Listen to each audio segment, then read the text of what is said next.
right, good afternoon, everybody. Thank you so much for joining us for today's Leaders Initiative seminar. It is my pleasure to introduce Dr. Matt Benskey. Dr. Benskey is an assistant professor in the Department of Translational Neuroscience at Michigan State University. He completed a PhD in neuroscience and a postdoctoral fellowship in the Department of Translational Neuroscience at Michigan State University. Dr. Benskey's current research aims to understand the role that neuroimmune interactions play in Parkinson's disease and Alzheimer's disease. And without further ado, I will turn things over to Matt. Okay, thank you very much, Stephanie. Appreciate it. I appreciate the invitation and all of you showing up today. So as Stephanie said, my research aims to kind of understand the neuroinflammatory consequences of protein aggregation. And today I originally came here intending to talk to you about two of my different research projects. So one investigating synuclein and the other one investigating tau. But my head has been very surrounding this alpha-synuclein project recently. And by the time I put all the slides together, we were at a full presentation. So instead of trying to cram a whole bunch of stuff in, I figured that we could just focus on alpha-synuclein today. And at the end, I'll kind of try to wrap it around to explain how I think some of these same changes that I'm seeing might also be applied to Alzheimer's disease or any of the other related dementias. So very briefly, what we're going to talk about today is I'm going to give a brief introduction to Parkinson's disease to hopefully bring everybody up to speed, but I'm counting on all of your knowledge. I'm not going to give a really in-depth background on this. And then we will talk about neuroinflammation in PD. We'll do the obligatory introduction to the complement system because it is confusing. And then we'll talk about some of the findings I am getting about the complement response to alpha-synuclein aggregation, which I will most likely just refer to as synucleinopathy through the rest of this talk. And then finally, kind of wrapping it out into a hypothetical model that I'm trying to build out. So let's get into it. So Parkinson's disease is the most common movement disorder in the world, and it's the second most common neurodegenerative disorder. And traditionally, people kind of characterize Parkinson's disease pathology by two main metrics. And the first one is the loss of midbrain nigrostriatal dopamine neurons. So this picture here is showing a midbrain, and this dark spot here is called the substantia nigra. And the substantia nigra literally means black substance, and you can see why. It's because the neurons that live inside of the substantia nigra contain a natural pigment called neuromelanin, and it is these neurons that die in Parkinson's disease. So over here on the left, we have a Parkinson's disease midbrain, and you can see we lose that nice strip of pigmented dopamine neurons in the substantia nigra. So that's the first primary pathological feature of Parkinson's disease. The second one is the presence, it's proteinopathy. And in this case, the flavor of proteinopathy comes in the form of aggregated alpha-synuclein. So this picture is showing a dopamine neuron, and it's a very up close image. So you can see some of that neuromelanin in this dopamine neuron. And then right here is a Lewy body. And so this is a large protein aggregate inside of a neuron that's primarily composed of the protein alpha-synuclein. So these are the two primary pathological features that are always associated with Parkinson's disease. But I would put to you that we could probably start including another classification here, which are neuroinflammatory changes, because these neuroinflammatory changes that I'll describe to you, they are very, very consistent within Parkinson's disease patients. And as I'll try to convince you, they happen very early on in the disease process. So when I say neuroinflammation, what am I really talking about?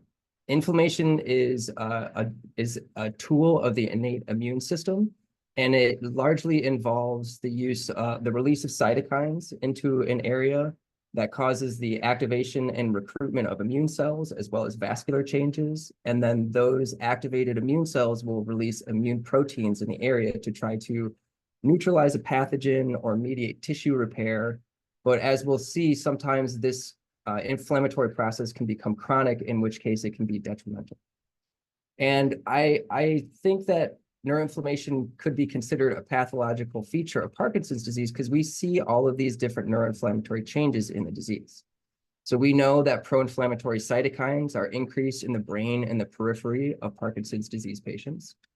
We know that microglia and other immune cells are activated in the brains of Parkinson's disease patients. So this is admittedly a bad picture of an activated microglia, but I included it because it's the first ever published picture of an activated microglia. And this is showing MHC2 positive microglia in the substantia nigra. And then in addition to this, we also have the release of immune proteins. So we have over here, these are neuromelanin dopamine neurons in the substantia nigra coated with antibodies. And then down here, we have complement coated neurons. So it's pretty clear from a huge body of research at this point that neuroinflammation is a key component of Parkinson's disease, as it is with Alzheimer's disease and many other neurodegenerative diseases. But for a long time in the field of neurodegenerative disease, there's been kind of this chicken or the egg question. And the question really comes down to, is neuroinflammation a cause or consequence of neurodegeneration in PD as well as these other diseases? And so we have kind of two opposing school of thoughts within this debate. In the first camp, we have a dead or dying dopamine neuron. And when this dopamine neuron or any other neuron dies, it releases its contents into the extracellular space. And this process of this neuron dying is what actually activates microglia or any other immune cells in the region. And in this case, neuroinflammation is a byproduct of cell death. But it could very easily and is likely could go the other way, in which we have some unknown stimulus. This unknown stimulus stimulates the immune system. It causes neuroinflammation. It activates microglia and other immune cells in the central nervous system. And then this neuroinflammatory process that is initiated by some unknown stimulus actively contributes to neurodegeneration of dopamine neurons or neurons in other diseases. And when I first kind of started studying all this stuff, there was still some of this debate going around, but I think there's a lot of evidence to suggest that the latter of these two processes is at least in part in play in Parkinson's disease. So why do we think that? Well, first of all, we know that microglia activation occurs very early on in the disease process. So this is PET imaging of activated microglia, and the bottom panels are PD cases, and in the top are controls. And we see we have a lot of signal of activated microglia. And more studies that have come out using better tracers have found that this activation of microglia occurs in very early stage PD patients. There's been a couple publications in which they've actually showed increased levels of activated microglia before the onset of motor symptoms, and then able to show that these people do eventually convert into motor impairment in Parkinson's disease. The other thing is that we know that when these microglia become activated, they then remain activated throughout the duration of the disease. So this occurs very early on. The same type of thing happens with pro-inflammatory cytokines. Not going to go into this too much, but we know that they are increased in the brains and periphery of Parkinson's disease patients from a very early stage of the disease. And then lastly, there's epidemiological evidence.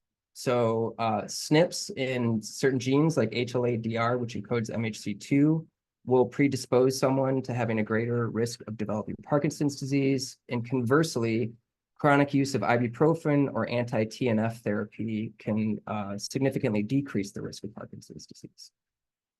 So I think it's pretty clear that neuroinflammation is a key component of this disease. And it also seems clear to me that this happens early on, suggesting that it could, in fact, be contributing to the toxicity we observe. And this kind of sets me up for the two big questions that kind of occupy my headspace when it comes to this Parkinson's disease realm. And the first is, well, if it is occurring early on, what is the stimulus that initiates neuroinflammation? And then the second question is, if it does occur early on and it is killing neurons like dopamine neurons, how is it killing dopamine neurons? The first of these questions, I think, is pretty easy to answer, and the title of my talk would probably give it away. Most likely, at least in large part, the stimulus that is initiating neuroinflammation in PD is pathological forms of alpha-synuclein, so aggregated forms of alpha-synuclein. And why do I say that?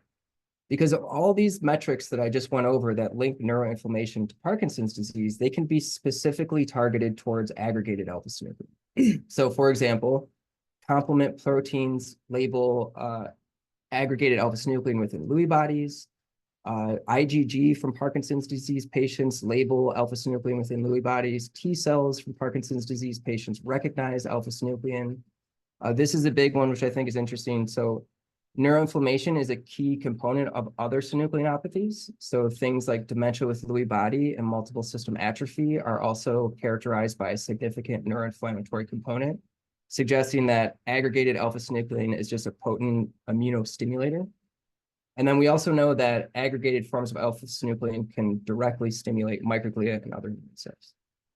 So it seems like it's directed against us, but some of the strongest evidence that we have that alpha-synuclein could be this initiating event come from animal models, in which we can specifically just manipulate alpha-synuclein and we observe neuroinflammation. And I'm going to go over the evidence that we and my colleagues have kind of gathered showing that pathological forms of alpha-synuclein can cause neuroinflammation in animal models. But before we get to the neuroinflammatory component, you need to kind of understand the model and how it's generated and the time course of the model. So we're using the alpha-synuclein preformed fibril model of synucleinopathy, and we're specifically using this model in rats. And the way that this model works is that we can generate recombinant alpha-synuclein fibrils. And so what we do here is we make recombinant alpha-synuclein monomers. We literally just put them in a test tube and shake them for a week at 37 degrees, and they form these nice long fibrils. We can then sonicate these filaments in order to generate what I think are like more cellular bite-sized pieces of this aggregated alpha-synuclein. We can then inject these alpha-synuclein preformed fibrils, or PFFs, as I'll call them for the rest of the talk, into the rodent striatum. And the striatum is the terminal field of these nigrostriatal dopamine neurons. So when we inject this alpha-synuclein PFFs into the striatum, they're endocytosed into the terminals of these nigral dopamine neurons. And when they enter into these nigral dopamine neurons, so here we have these alpha-synuclein PFFs, which contain aggregated and misfolded alpha-synuclein, they will come into contact with endogenous alpha-synuclein within these cells. And they can act as a template to convert this endogenous alpha-synuclein to this pathological aggregated conformation, forming de novo seeded aggregates. And these aggregates can then go on to interact with more endogenous alpha-synuclein to form more aggregates, and it's a feed-forward cycle. So this is how we generate the model. And my colleague and collaborator, Dr. Carol Sortwell, has done a truly exquisite job of characterizing the time course and pathological events that occur after intrastriatal injection of alpha-synuclein PFFs. And so I'll talk about three main things, which are the aggregation of alpha-synuclein, the degeneration that we see, and then finally neuroinflammation to link it back to what we were talking about. So this figure is showing different coronal sections of the brain at different time points that we sacrifice animals, so 2, 4, and 6 months. And anywhere you see a tiny little black dot in one of these sections is where we observe alpha-synuclein aggregates following that intrastriatal injection of PFFs. We're primarily concerned with the substantia nigra and the nigrostriatal system. So this is a blown up image of the substantia nigra. And these are these alpha-synuclein aggregates that label for alpha-synuclein that's phosphorylated at serine 129. And this is kind of our marker for pathological alpha-synuclein. And I will largely refer to this as PSIN from the remainder of the talk. So we get these nice PSIN positive aggregates in the substantia nigra. And the time course of this aggregate formation in the nigra has been very well characterized, and we see a peak in the number of alpha-synuclein aggregates at the 2-month time point. And then after that, they begin to go down at the 4- and 6-month time point, and it's pretty clear that they begin to decrease because these cells will eventually degenerate. So that's aggregation. We also see progressive protracted neurodegeneration in this model. So here is the ipsilateral. So this is the hemisphere that was injected in the striatum, and the contralateral substantia nigra. And this is stained for tyrosine hydroxylase, which is our marker for dopamine neurons. And so we can stain the nigra, and then we can count cells using stereology. And what we see is that at the 2-month time point during peak aggregation, we don't see any degeneration. At 4 months, we begin to see some significant loss of Th-positive neurons in the ipsilateral nigra. And then at 6 months post-injection, we see about a 50% loss of nigral dopamine neurons. And this is actual cell loss, not just loss of the Th phenotype. And this also progresses to a bilateral degeneration, and we get some loss in the contralateral substantia nigra as well. And so this also, it results in more than just nigral neuron loss. It also results in nigrostriatal terminal degeneration, similar to Parkinson's disease.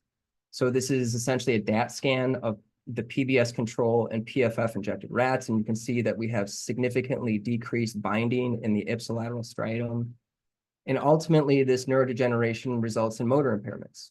So this is a movement initiation test in which the time it takes a rat to use their contralateral forepaw, contralateral to the injected hemisphere, it takes them to initiate that, and PFF significantly increases the time to do this. So this kind of mimics bradykinesia in Parkinson's disease. And then very cool, this is actually an L-DOPA reversible motor impairment.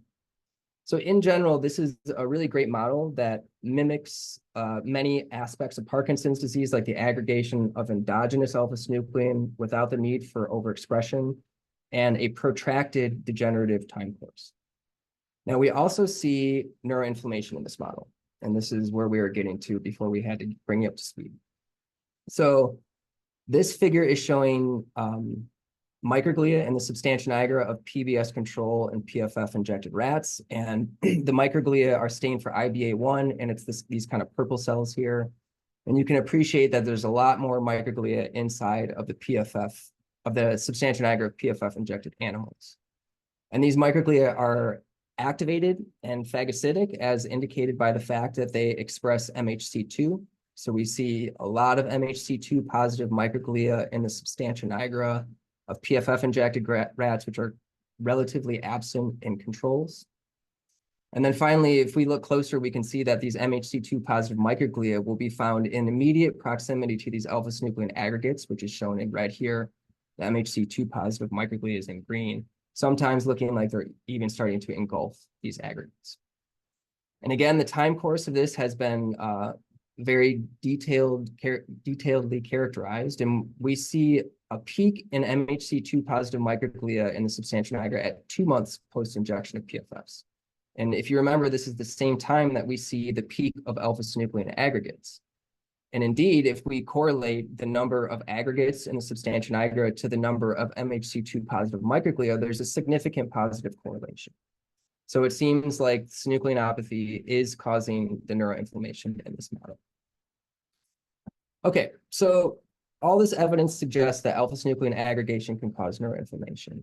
And this kind of then brings us to the second of these questions that is driving a lot of the work that I do, which is, if synuclein is causing neuroinflammation, then how is neuroinflammation, if it is, killing neurons after it's initiated?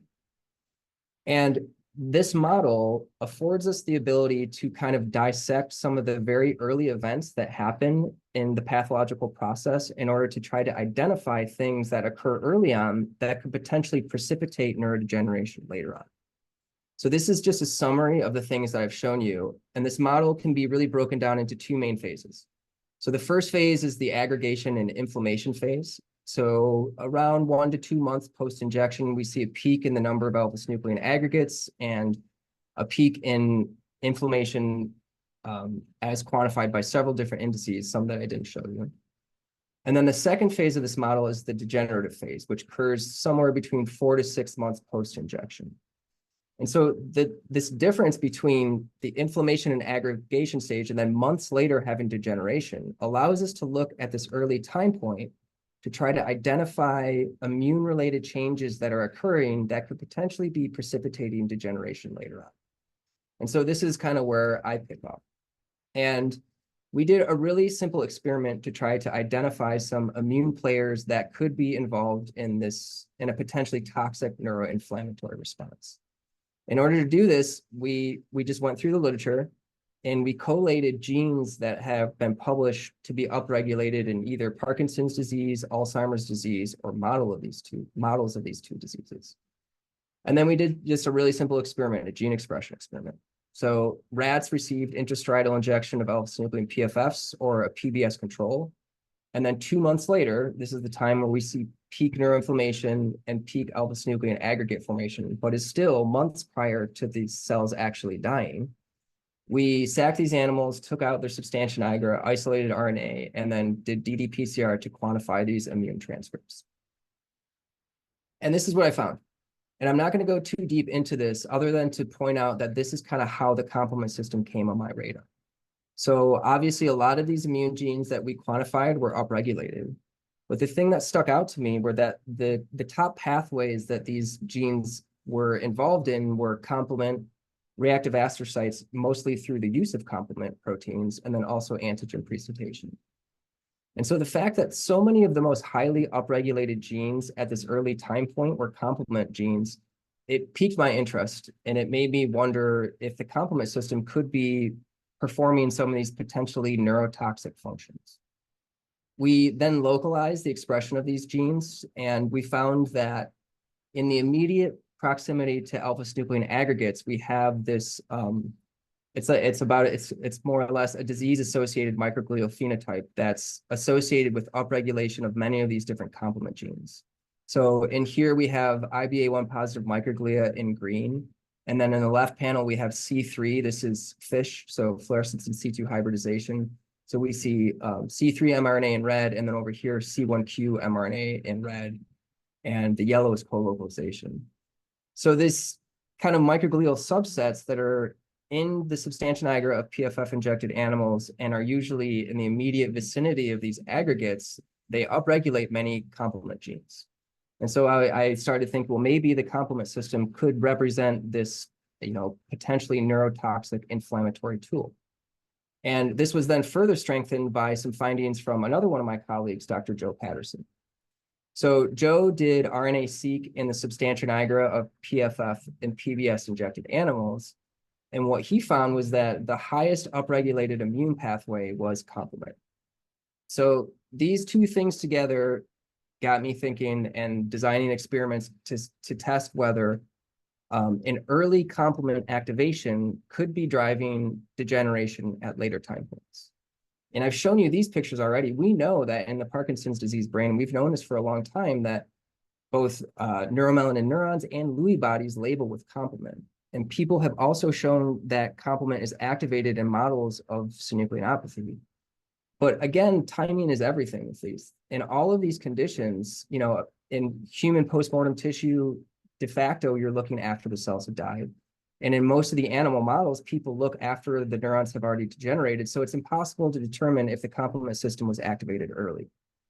So my hypothesis was that synucleinopathy stimulates activation of the complement system at an early time point prior to degeneration. And if this is the case, then possibly the complement system could be involved in neurodegeneration. So I'm going to show you this experiment that I did, but before we do that, you have to understand at least some basics of the complement system. So this is the complement system. This is the joke I always make. It's very complicated. We're not going to go through all of it. We can do a very dumbed down version in order to just get the most salient takeaways from this. So the complement system is a part of the innate immune system. It's made of about 50 different proteins that are always circulating through your body, and they're in your brain as well. And they're activated by proteolytic cleavage. And the complement system can be activated by one of these three different activating pathways. So the alternative pathway is activated when this component, the central component of the complement system, C3, spontaneously hydrolyzes and then sticks to a surface. The classical pathway is activated when this recognition molecule, C1q, binds to antibodies or antigens or some other binding partner. And then finally, the last one, the lectin pathway, is activated when another recognition molecule called mannan-binding lectin binds to carbohydrates on a pathogen surface. Now, any one of these will activate the complement system, but all of them funnel down then to the activation of complement component 3. So C3 is the key player in the complement system. It sits at this crucial functional nexus. And when it's activated, it's cleaved into two different fragments, a tiny little peptide called C3a, and then a larger fragment called C3b. And then these cleaved activated fragments will then go on to initiate the effector responses of the complement system. And this is kind of the business end of the stick for the complement system. It's how it gets its job done. So the first effector response is formation of the membrane attack complex. And this is literally a pore that is inserted into the membrane of pathogens or our own cells or synapses that cause them to lyse.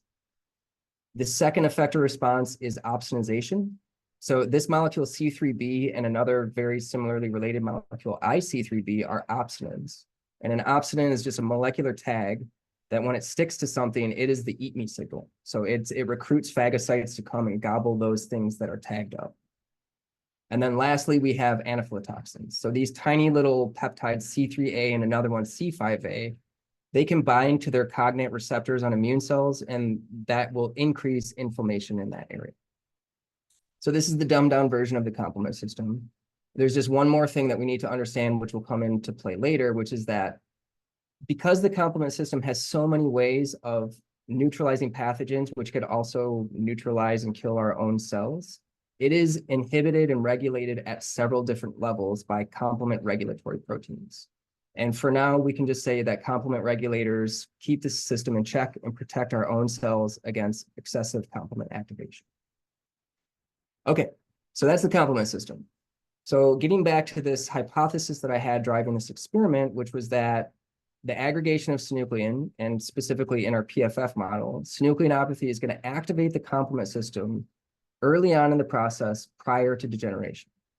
So to get at this, we did a similar experiment to the one that I just showed you. So rats received intrastriatal injections of PFFs or PBS control. And then 2 months later, again, at that time where we have peak alpha-synuclein aggregation, but months prior to actual cell death, we took out the Niagara isolated RNA and do gene expression analysis to quantify components of the complement system. We also did some Western blotting and histology as well. So this is just another way of looking at the complement system with the activation pathways, C3, effector responses, and regulators. And all of these different components that are written in red are the targets that I quantified to try to determine if the complement system was activated at this early time point. Okay, so what do we find? So going through these, first looking at the complement activation pathways. So what I'm showing you here are gene expression changes. All of these genes were normalized to RPL13 as the housekeeping gene, and then they're expressed as a fold change from PBS control. So looking at genes involved in the classical pathway, we have a significant increase in C1q and also C4. So it looks like expression of these components of the classical pathway are upregulated.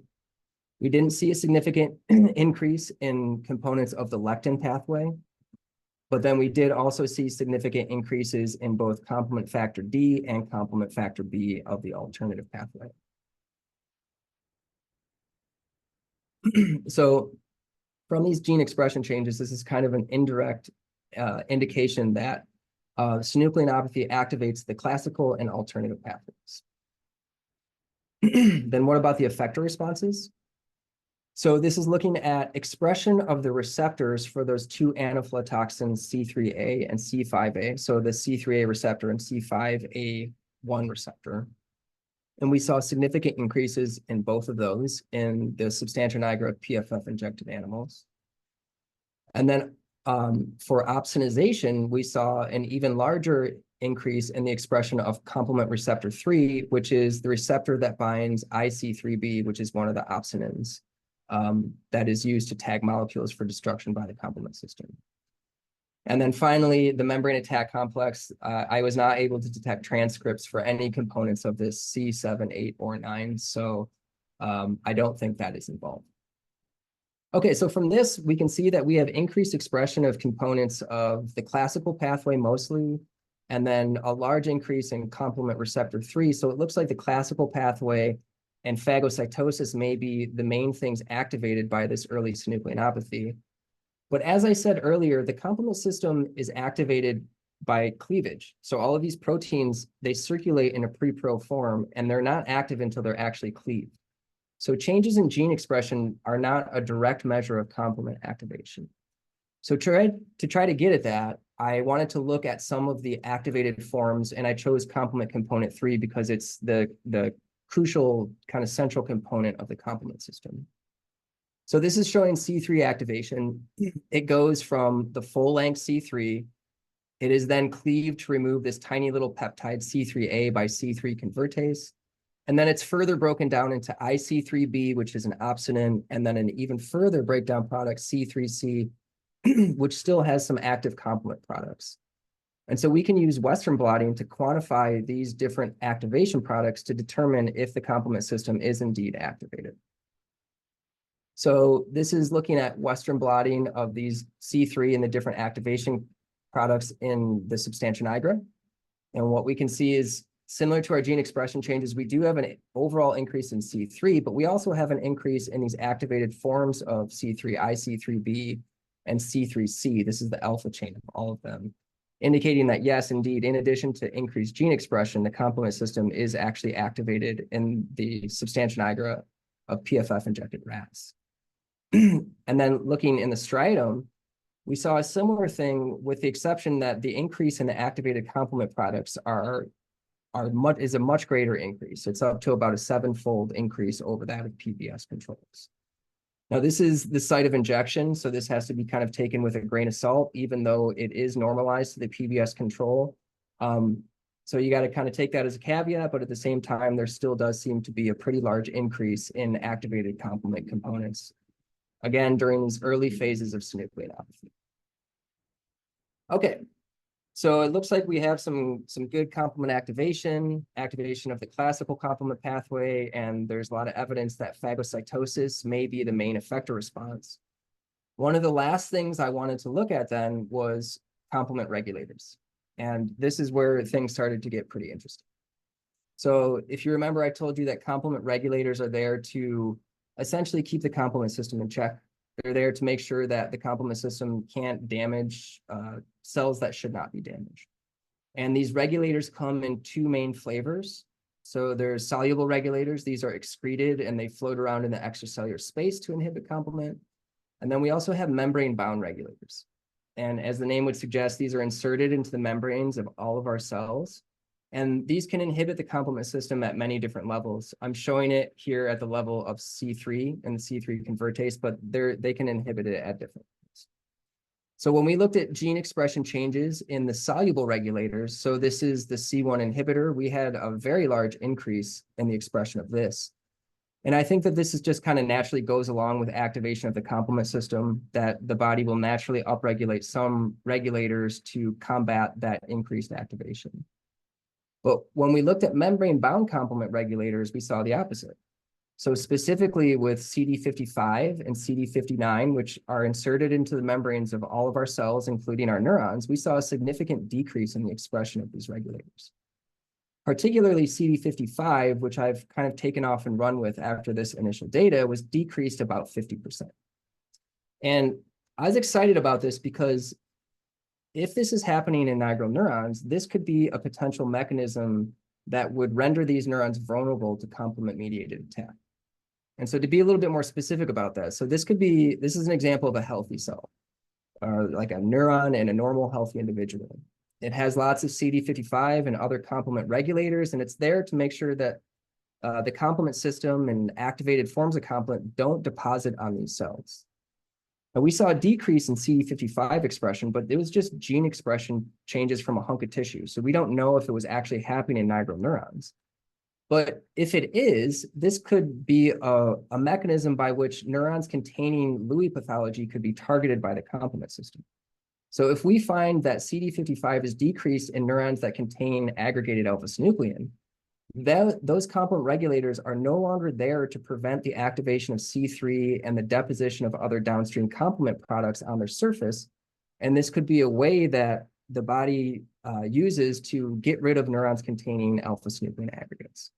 So the next thing I wanted to do was determine, is this decrease in CD55 expression actually occurring in nigral neurons? Oh yeah, and so we know that complement labels nigral neurons and Lewy bodies. So, there's some precedent to think that a lack of regulators could be underlying this. Okay, so getting at this. So this is immunofluorescence for CD55, and this is in the substantia nigra of a PBS control injected animal. And if you look at the high magnification images here, you can see CD55 forming this nice ring around the membrane, as we would expect it to. So it's there protecting these neurons from complement attack. In contrast, when we looked at CD55 immunofluorescence in the substantia nigra of rats that have been injected with PFFs, we lose that nice membrane localized CD55 expression. The CD55 looks kind of diffuse and punctate, and in general, it's just not localized to the membrane like it should be, suggesting that that decrease likely does actually occur in nigral neurons. And we used image analysis software to quantify the membrane-bound CD55. And it is indeed significantly decreased in nigral neurons of rats that were injected with PFS.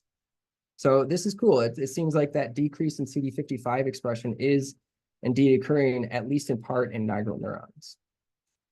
Now, this is particularly prevalent in neurons that contain alpha-synuclein aggregates. So this is a multi-panel image with just the colors broken out. But what I'm trying to show you here is that in neurons that contain these more mature aggregates, that's indicated by this PSIN positive aggregate here, the CD55 expression of that neuron, which is in red, it can be almost completely devoid. And so it looks like that decrease in CD55 is indeed happening in nigral neurons, and it seems to be the most prevalent in neurons that contain these alpha-synuclein aggregates. So I found this to be pretty exciting because, again, this could be a potential mechanism whereby the complement system could target neurons containing pathological alpha-synuclein. But ultimately, this is an animal model. So I wanted to see if these same changes occur in the human disease. So I did the same things in some of the limited human tissue that we had.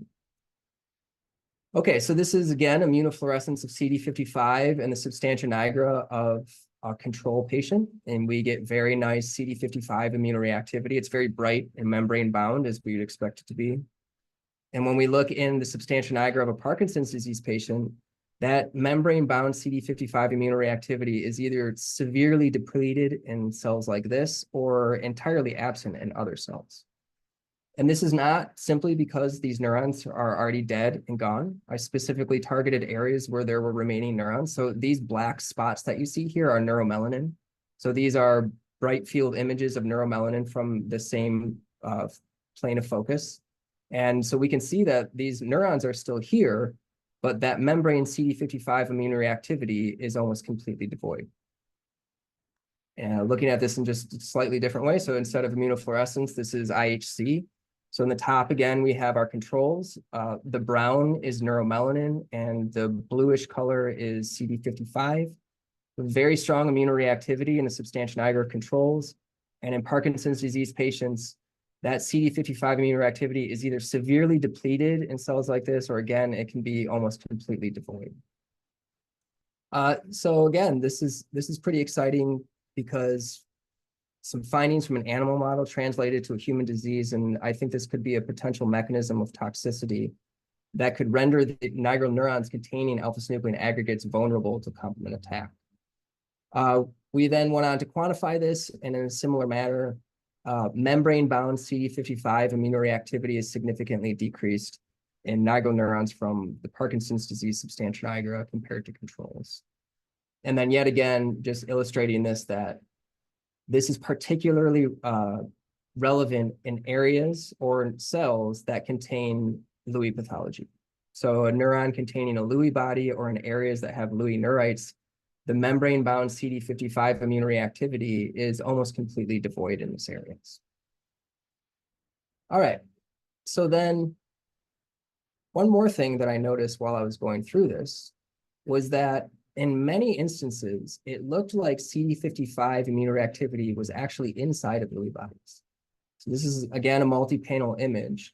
I have highlighted two different neuromelanin neurons in this field of view here.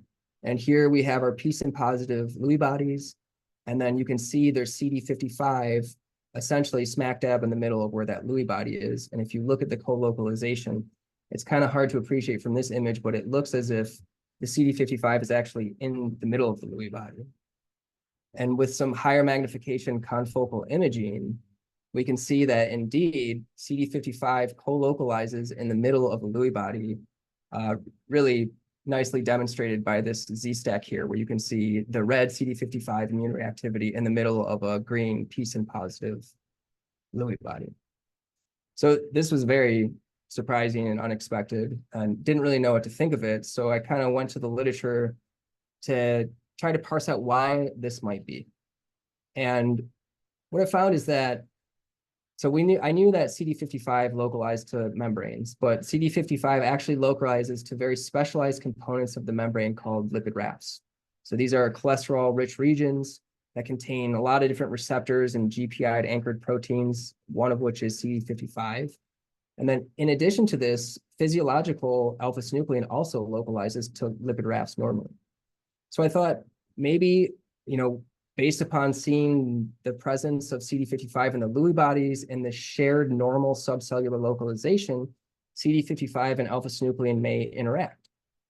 So to try to get at this, the first thing that we did was to use the proximity ligation assay in tissue. And just in case you're not familiar with this, this is essentially a histological way to look for protein association. So the way this works is if you have two proteins, and we could say the A is CD55 and the B is synuclein, we can immunolabel these with primary antibodies like you would normally do for any IHC. And then we can label those primary antibodies with secondary antibodies that are conjugated to oligonucleotides.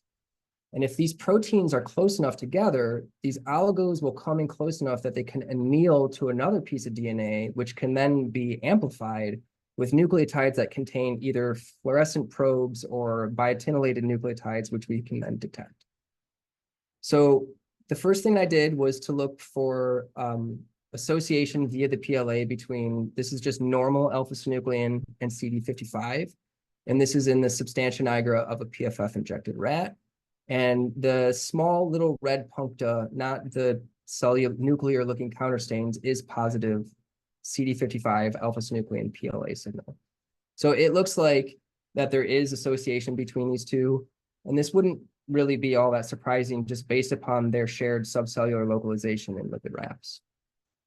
But then when I did the same thing with PSIN, so this is an antibody detecting alpha-synuclein that's phosphorylated at serine 129 and CD55, we saw dramatically more PLA signal.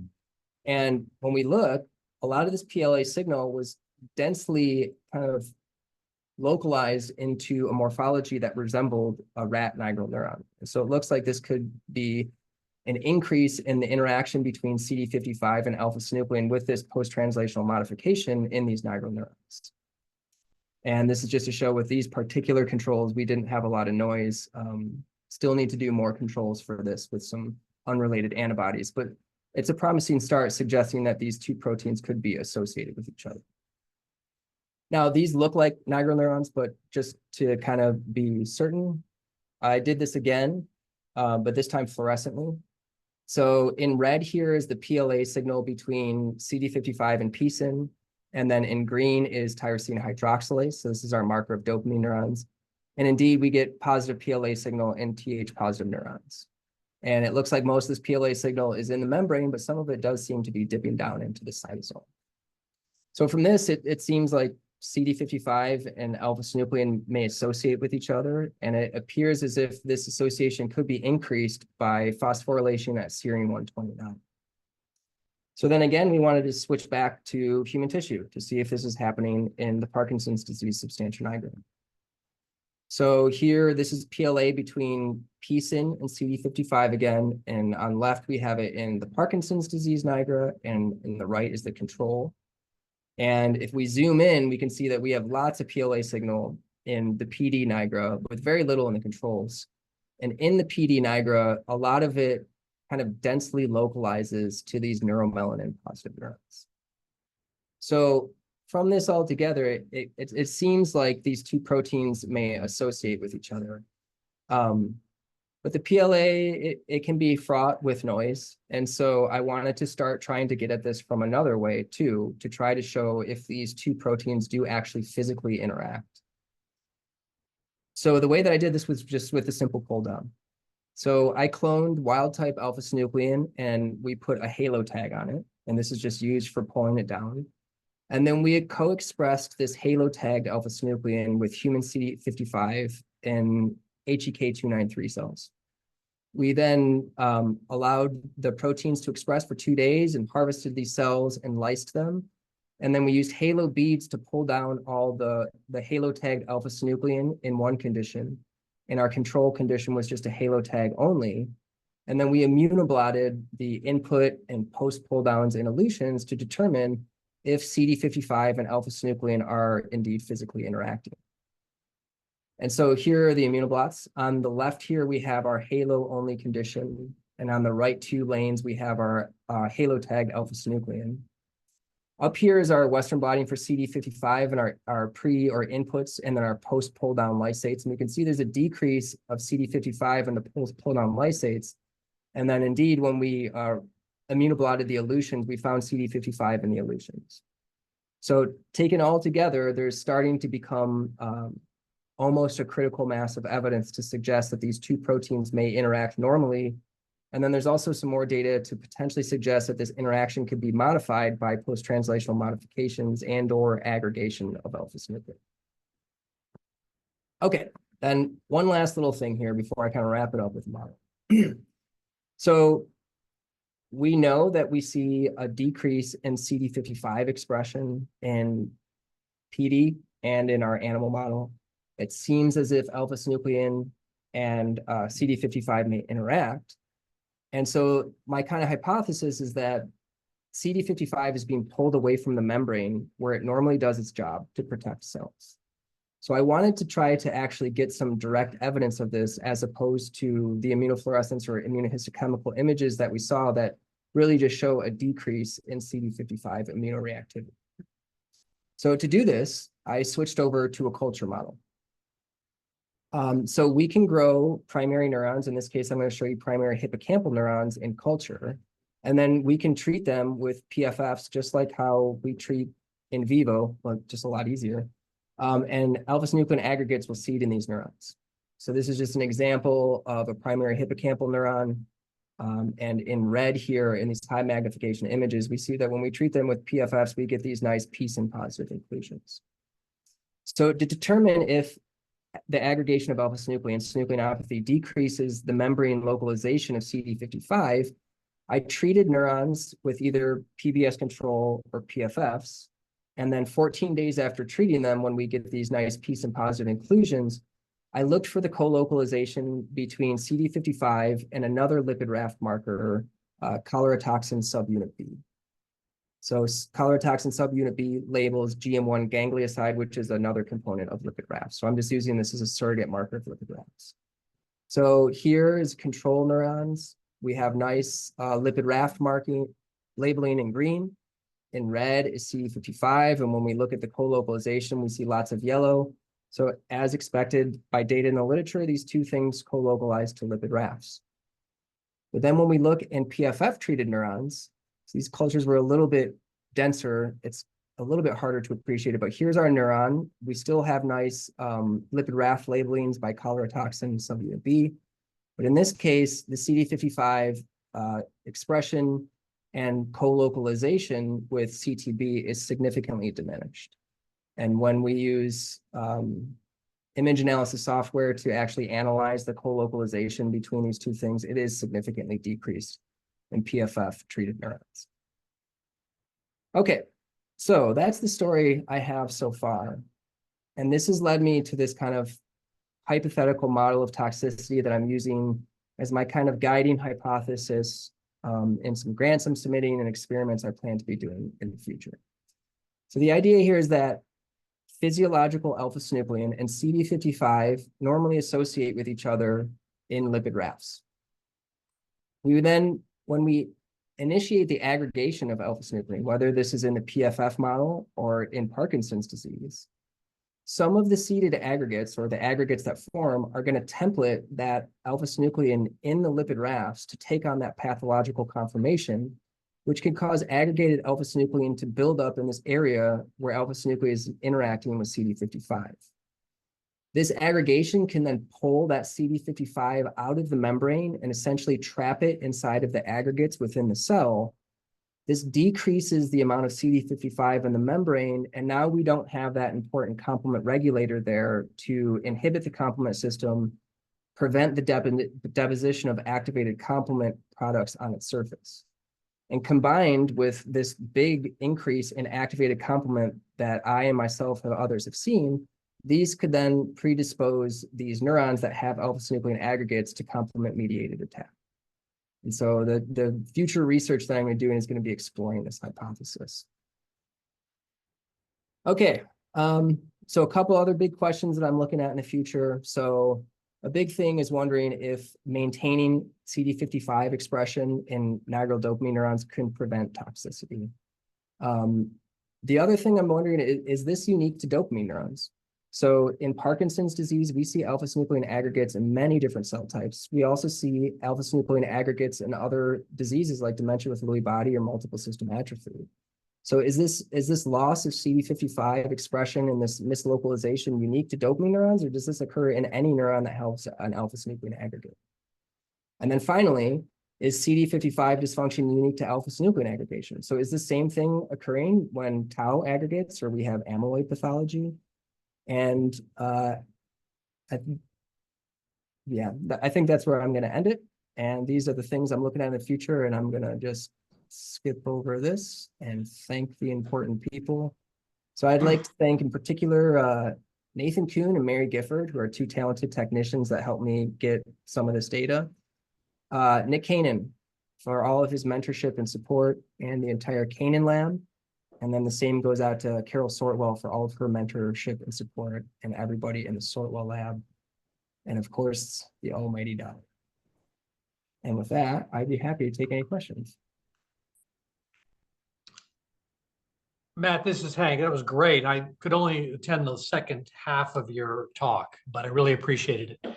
And I know you've looked for tissue from the brain bank, but we have lots of Lewy body dementia as well as MSA brains, which you could certainly look at. And another thing that people don't remember is it's hard to get control brains, but we have a lot of ALS brains that have zero nigropathology and have zero Lewy body pathology. Okay, and they may be TDP43 positive, so they may be something else, but that you can look at not control brains, but relatively intact substantia nigra or other regions that might have Lewy bodies in the conditions that you're looking at. So that's really cool.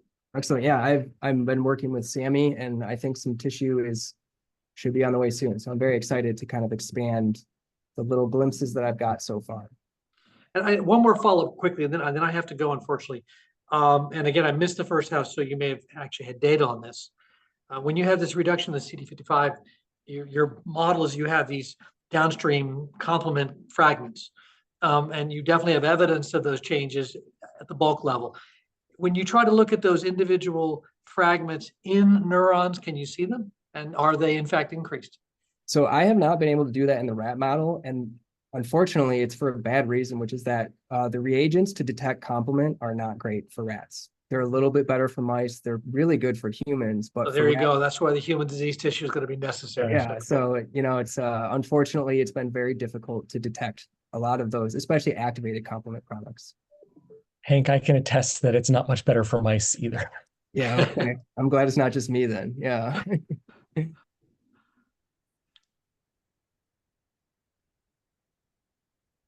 Hey, Matt. Sammy, how you doing? Great talk. Good. How are you? Good. That was really great. I was wondering, are there any instances you know of, like in mice or in cell culture, if you just knock out or knock down CD55, can you trigger neuroinflammation and microglial attack on neurons via complement? I don't know that. Most people have not done a lot with CD55.